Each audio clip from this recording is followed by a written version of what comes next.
Good evening. The television and radio stations of the United States and their affiliated stations are proud to provide facilities for a discussion of issues in the current political campaign by the two major candidates for the presidency. The candidates need no introduction. The Republican candidate, Vice President Richard M. Nixon, and the Democratic candidate, Senator John F. Kennedy. According to rules set by the candidates themselves, each man shall make an opening statement of approximately 8 minutes duration and a closing statement of approximately 3 minutes duration. In between, the candidates will answer or comment upon answers to questions put by a panel of correspondents. In this, the first discussion in a series of 4 joint appearances, the subject matter has been agreed will be restricted to internal or domestic American matters. And now for the first opening statement by Senator John F. Kennedy. Smith, Nixon. In the election of 1860, Abraham Lincoln said the question was whether this nation could exist half slave or half free. In the election of 1960, and with the world around us, the question is whether the world will exist half slave or half free, whether it will move in the direction of freedom, in the direction of the road that we are taking, or whether it will move in the direction of slavery.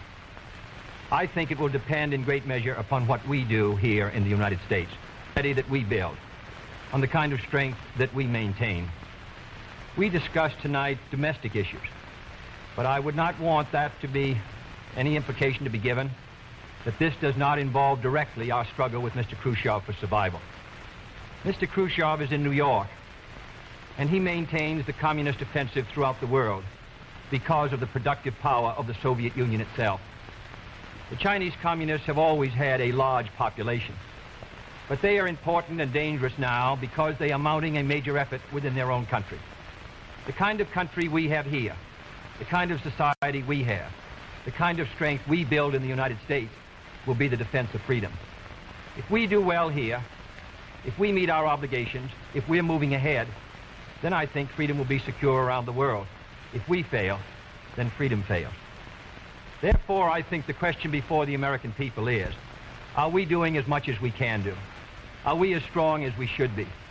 Are we as strong as we must be if we're going to maintain our independence? And if we're going to maintain and hold out the hand of friendship to those who look to us for assistance, to those who look to us for survival? I should make it very clear that I do not think we're doing enough, that I am not satisfied as an American with the progress that we are making.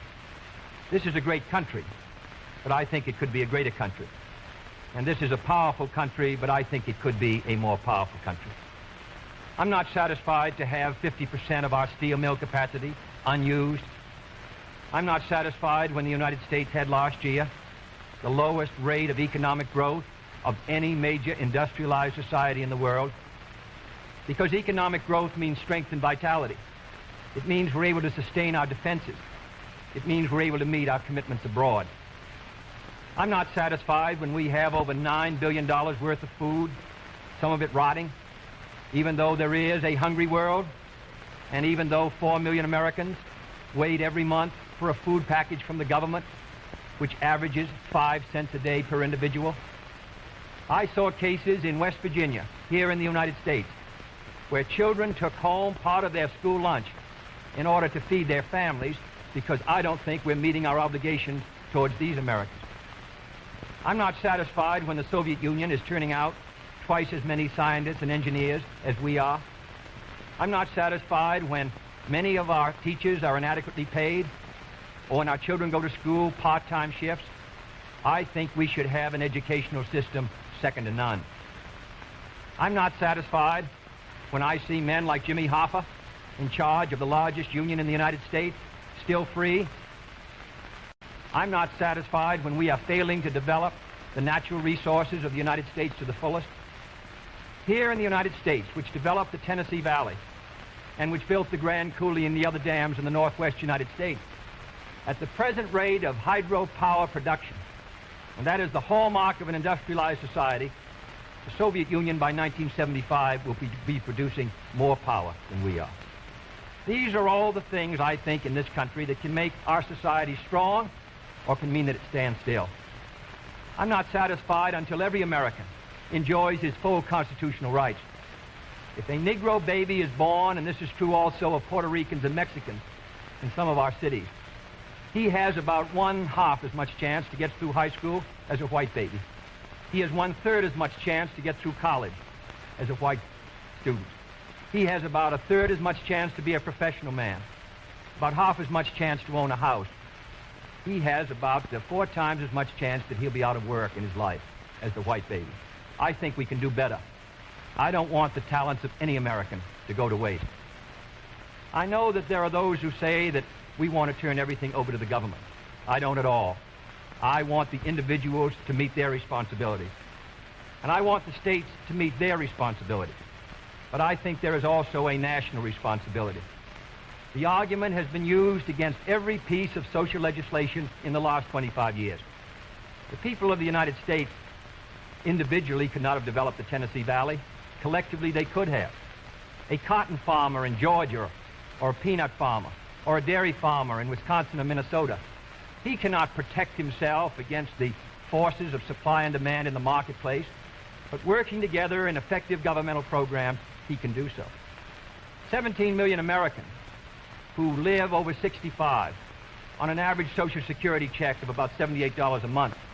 They're not able to sustain themselves individually, but they can sustain themselves through the Social Security system.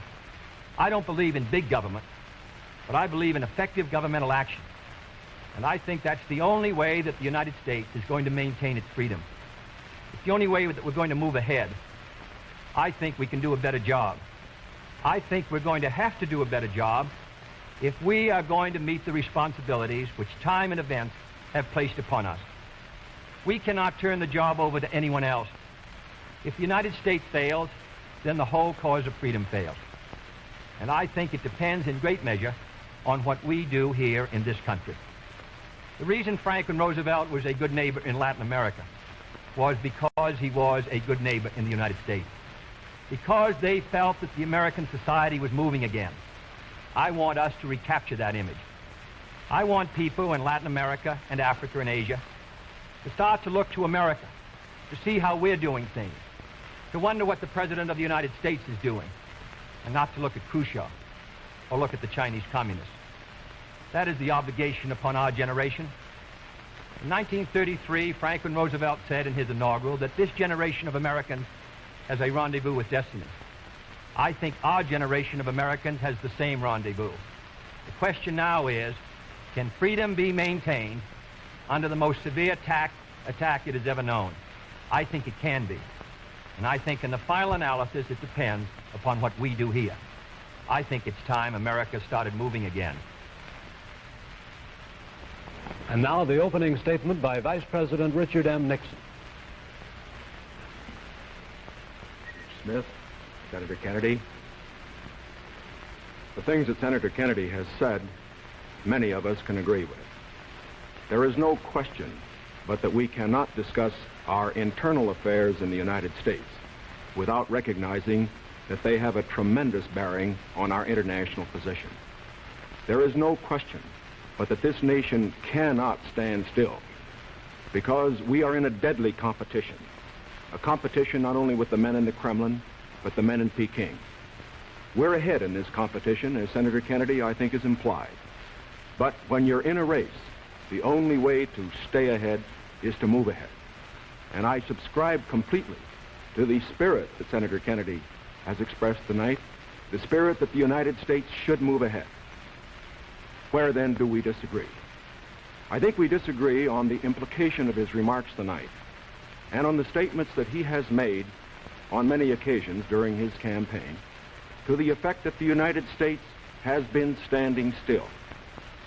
We heard tonight, for example, the statement made that our growth in national product last year was the lowest of any industrial nation in the world.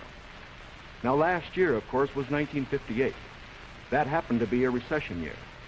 But when we look at the growth of GNP this year, a year of recovery, we find that it's 6 9/10% and one of the highest in the world today. More about that later. Looking then to this problem of how the United States should move ahead and where the United States is moving, I think it is well that we take the advice of a very famous campaigner, Let's look at the record.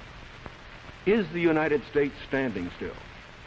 Is it true that this administration, as Senator Kennedy has charged, has been an administration of retreat, of defeat, of stagnation? Is it true that, as far as this country is concerned, in the field of electric power, in all of the fields that he has mentioned, we have not been moving ahead? Well, we have a comparison that we can make. We have the record of the Truman administration of 7.5 years and the 7.5 years of the Eisenhower administration. When we compare these two records in the areas that Senator Kennedy has discussed tonight, I think we find that America has been moving ahead. Let's take schools. We have built more schools in these last 7.5 years than we built in the previous 7.5, for that matter, in the previous 20 years. Let's take hydroelectric power. We have developed more hydroelectric power in these 7.5 years than was developed in any previous administration in history. Let us take hospitals. We find that more have been built in this administration than in the previous administration. The same is true of highways. Let's put it in terms that all of us can understand.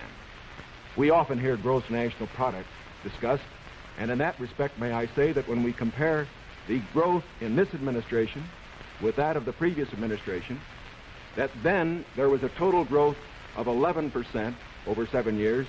In this administration, there's been a total growth of 19% over 7 years. That shows that there's been more growth in this administration than in its predecessors. But let's not put it there. Let's put it in terms of the average family. What has happened to you? We find that your wages have gone up 5 times as much in the Eisenhower administration as they did in the Truman administration. What about the prices you pay? We find that the prices you pay went up 5 times as much in the Truman administration as they did in the Eisenhower administration. What's the net result of this? This means that the average family income went up 15% in the Eisenhower years as against 2% in the Truman years. Now, this is not standing still. But good as this record is, may I emphasize, it isn't enough. A record is never something to stand on. It's something to build on. And in building on this record, I believe that we have the secret for progress. We know the way to progress. And I think, first of all, our own record proves that we know the way. Senator Kennedy has suggested that he believes he knows the way. I respect the sincerity with which he makes that suggestion. But on the other hand, when we look at the various programs that he offers, they do not seem to be new. They seem to be simply retreads of the programs of the Truman administration which preceded it. And I would suggest that during the course of the evening he might indicate those areas in which his programs are new, where they will mean more progress than we had then. What kind of programs are we for? We are for programs that will expand educational opportunities, that will give to all Americans their equal chance for education, for all of the things which are necessary and dear to the hearts of our people. We are for programs, in addition, which will see that our medical care for the aged is much better handled than it is at the present time. Here again, may I indicate that Senator Kennedy and I are not in disagreement as to the aim. We both want to help the old people. We want to see that they do have adequate medical care. The question is the means. I think that the means that I advocate will reach that goal better than the means that he advocates. I could give better examples, but for whatever it is, whether it's in the field of housing or health or medical care or schools or the development of electric power, we have programs which we believe will move America, move her forward and build on the wonderful record that we have made over these past 7.5 years. Now, when we look at these programs, might I suggest that in evaluating them, we often have a tendency to say that the test of a program is how much you're spending. I will concede that in all the areas to which I have referred, Senator Kennedy would have the federal government spend more than I would have it spend. I costed out the cost of the Democratic platform. It runs a minimum of $13.2 billion a year more than we are presently spending to a maximum of $18 billion a year more than we're presently spending. Now, the Republican platform will cost more, too. It will cost a minimum of $4 billion a year more, a maximum of $4.9 billion a year more than we're presently spending. Now, does this mean that his program is better than ours? Not at all. Because it isn't a question of how much the federal government spends. It isn't a question of which government does the most. It's a question of which administration does the right thing. And in our case, I do believe that our programs will stimulate the creative energies of 180 million free Americans. I believe the programs that Senator Kennedy advocates will have a tendency to stifle those creative energies. I believe, in other words, that his programs would lead to the stagnation of the motive power that we need in this country to get progress. The final point that I would like to make is this. Senator Kennedy has suggested in his speeches that we lack compassion for the poor, for the old, and for others that are unfortunate. Let us understand throughout this campaign that his motives and mine are sincere. I know what it means to be poor. I know what it means to see people who are unemployed. I know Senator Kennedy feels as deeply about these problems as I do. But our disagreement is not about the goals for America, but only about the means to reach those goals. Thank you, Mr. Nixon.